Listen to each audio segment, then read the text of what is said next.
This is the first video marking the reign of Henry IV and deals with the Epiphany Rising of January 1400. The aims of the video are threefold. Firstly, we need to consider the causes of this uprising or plot, we need to know the events of January 1400, and we need to start to consider the significance of the event itself. So firstly, let's look at the reasons explaining why Henry had to face an uprising so early in his reign. Well, it's worth remembering that in the deposition of 1399, only 3 of Richard's favourites were murdered. The Earls of Wiltshire, Bushy and Green were executed during Henry's invasion. But the other favourites of Richard had not been killed and were at large. Yes, most of them had been stripped of their titles, but they still had important positions within the running of the country.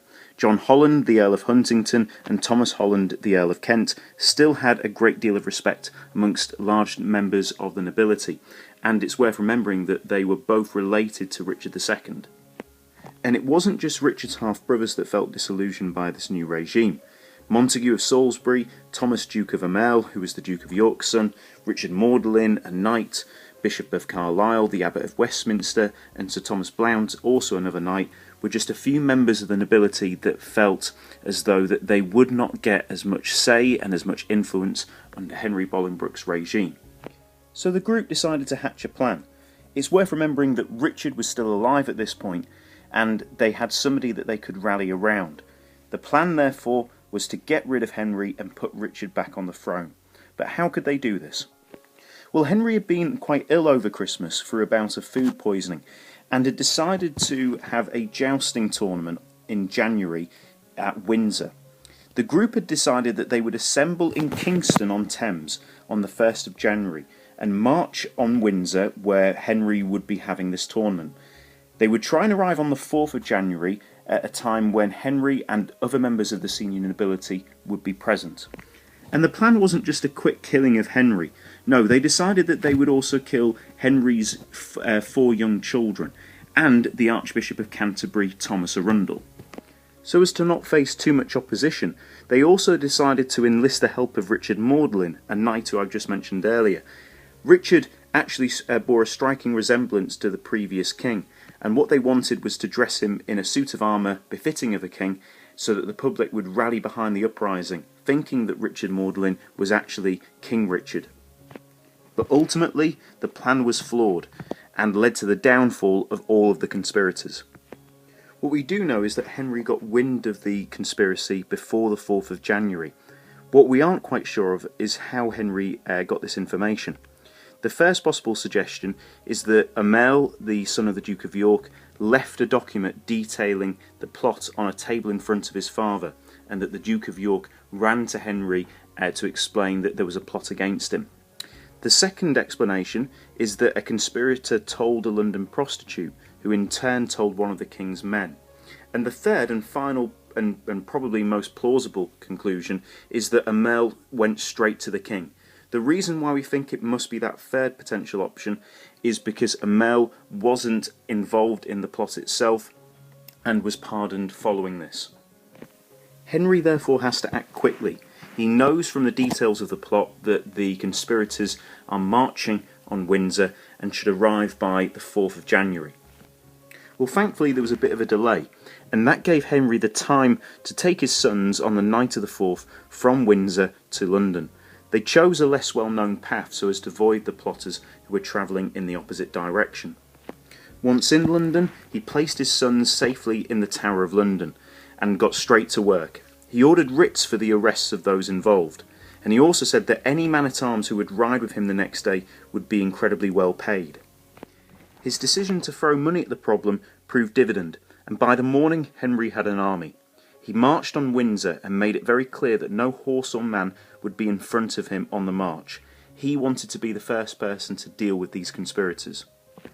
Word soon spread that Henry had an army and was marching on these potential plotters. The rebels panicked and they spread out to different directions. Thomas Holland said that he would hold Maidenhead Bridge for as long as possible, but by the end of the day he had fled to Oxford. Some of the plotters tried to flee back to London, some tried to flee to France, some fled to the Midlands, some fled to Essex, some fled to Wales. What is clear is that the plotters had lost support and they had lost cohesion. The rebels had badly miscalculated Ricardian support. They had thought that people would have flocked to these conspirators as they wanted Richard to become king once more. What they did not realise was that popular support was with Henry.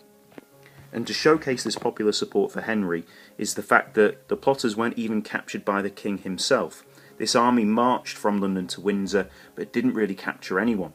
It was the general public in various parts of the country that captured many of these senior members of the nobility. Some even took the law into their own hands.